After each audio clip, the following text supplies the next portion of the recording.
Excuse me, या ये room number 103 कहाँ है? हाँ, इस तरफ। इधर आओ। Thank you so much. Welcome.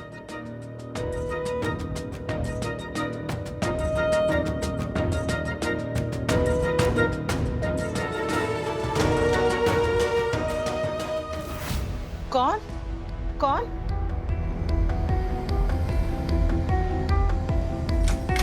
कौन कौन है?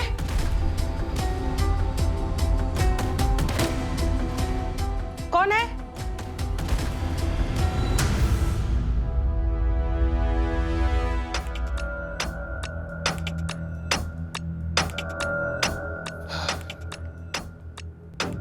आप कौन हो? मैं वो आया था ना, आपसे पूछा था रूम नंबर 103 के लिए, तो मुझे मिल नहीं रहा था। मैंने सोचा यहाँ शायद लिस्ट होगी तो मैं देख लेता हूँ। अच्छा, वो वहाँ पे है, मैं आपको अंदर ले जाती हूँ। नहीं, ठीक है। एक्चुअली उनकी जो मॉम है वो काफ़ी दुखी होंगी, तो इट्स बेटर कि मैं उनसे बाद में मिलूँ, है ना? मुझे नहीं लगता कि उनका दुख इतने जल्दी खत्म होगा। बहुत बुरी हालत में ले आए थे पुलिस उनिया। पत्थरों पर गिरने की वजह से उनका सर पूरा फट गया था। डॉक्टर ने तुरंत ऑपरेशन किया था, पर वो कोमा में चले गए। आप तो बस भगवान से उनकी जल्दी रिकवरी का प्रेयर कीजिए। Okay, thank you so much. Thank you so much Poonam भाभी इन्फॉर्म करने के लिए कि रीत भाभी बिल्कुल ठीक है। हम सब बहुत परेशान थे यहाँ पे। जी क्या रीत मिल गई है? 2 दिनों से वो कहाँ गायब थी? रीत भाभी ना पिछले 2 दिनों से गुरु माँ जी के आश्रम में ही थी। वहाँ बिल्कुल सेफ है वो। थैंक गॉड रीत सेफ है। हाँ स्मिता, सही बोल रही है तू। ऐसा लग रहा है जैसे हमारी बंद सांसें चलने लगी। माता रानी का बहुत बहुत शुक्रिया कि रीत मिल गई। चलो अब सब लोग कुछ मिलकर खा लो। जब से रीत गायब हुई है तब से किसी ने कुछ नहीं खाया है। जा। जी चाची, एक काम करिए, आप लोग खा लीजिए, मैं बाद में खाता हूँ। ध्रुव, ध्रुव क्या हुआ? अब सब कुछ तो ठीक है, रीत भाभी भी मिल गई हैं, तो फिर तुम इतने टेंशन में क्यों लग रहे हो? उन्नति, ऐसी कोई टेंशन नहीं है, सब ठीक है। एक्चुअली ना मुझे भूख नहीं है ज़्यादा, लेकिन तुम सब लोग खा लो। और एक काम करना, खाने के बाद दवाई खाना मत भूलना, ओके?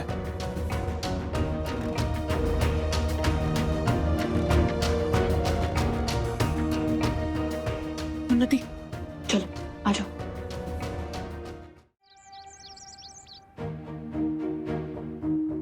अगर कोई इंसान कोमा में है तो उसे कोमा से बाहर आने में कितना वक्त लग सकता है?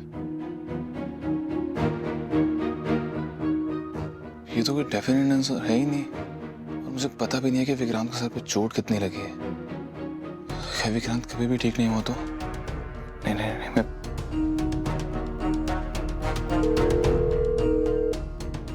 हेलो, हाय सुजय, कैसा है भाई?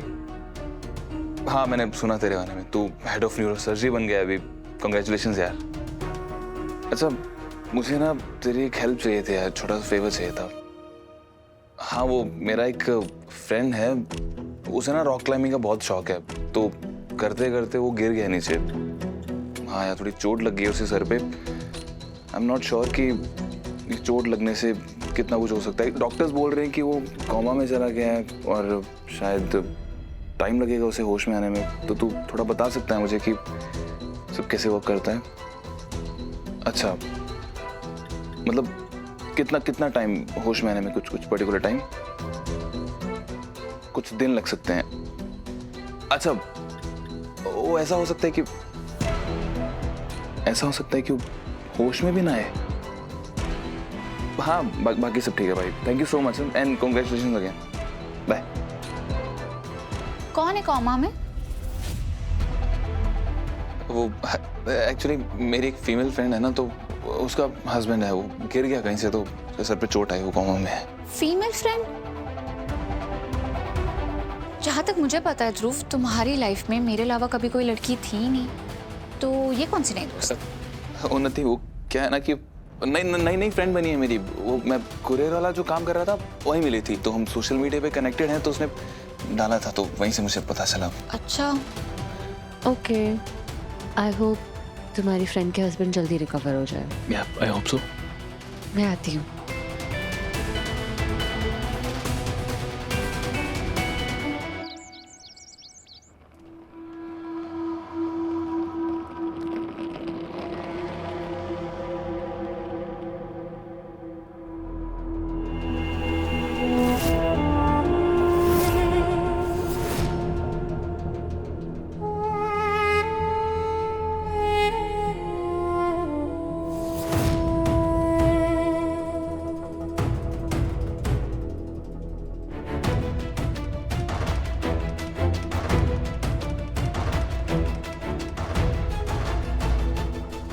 शालिनी जी, आपका दिल तो बहुत बड़ा है। जिस इंसान ने आप पर किडनैपिंग का इल्जाम लगाया, जिसकी वजह से आप ऑलमोस्ट जेल जा चुकी थी, आप उसी के वेलकम की तैयारियां कर रही हैं।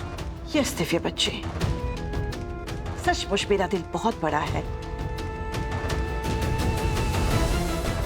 और मैं बहुत अच्छी हूँ, लेकिन मैं बेवकूफ नहीं हूँ। दया दिखाने में और बकरा बनाने में क्या फर्क होता है मैं अच्छी तरह से समझती हूँ। इन दोनों ने जो कुछ मेरे साथ किया, उसके लिए इन्हें मुझसे माफी मांगनी होगी।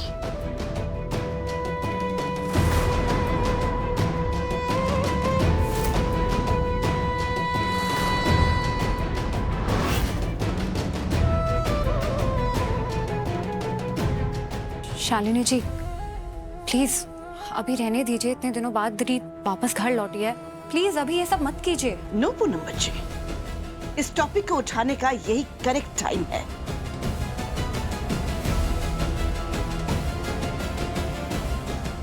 क्या पता कल से ये लोग फिर से मेरे खिलाफ कोई षड्यंत्र रचे, मुझे बदनाम करें पुलिस के सामने, सोसाइटी के सामने, पूरी दुनिया के सामने मुझे किडनैपर, खूनी या फिर डायन प्रूव करने की कोशिश करें। इन दोनों ने मेरी पूरी दुनिया के सामने इंसल्ट की है। माफी भी इन्हें सबके सामने मांगनी होगी।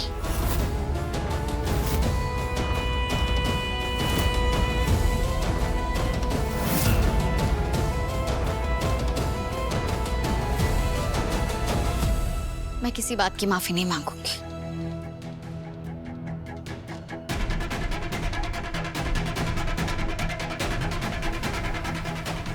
क्यों नहीं माफी मांगोगी तुम मुझसे?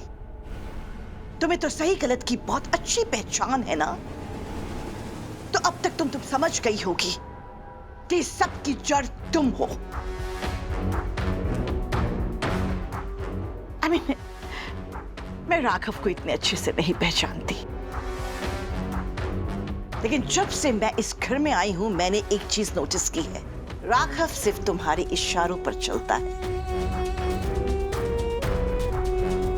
जो तुम देखती हो वो वही देखता है, जो तुम बोलती हो वो सेम जबान में बात करता है, जो तुम सोचती हो वो बिल्कुल वैसे ही सोचना शुरू करता है। इसलिए जो तुमने सिखाया इसने किया। तुम्हारे गायब होते ही सबसे पहले इसने मुझ पर इल्जाम लगाया। जानती हो क्यों? बिकॉज तुमने मेरे खिलाफ राघव के दिमाग में इतना जहर जो भर दिया है। एंड नाउ इस परिवार के बाकी सदस्यों के दिमाग में तुम वैसा ही जहर भर दो। मुझे अपनी सेल्फ रिस्पेक्ट के लिए कुछ कदम उठाने पड़ेंगे। आपकी प्रॉब्लम मुझसे, इल्जाम मैंने लगाया था ना।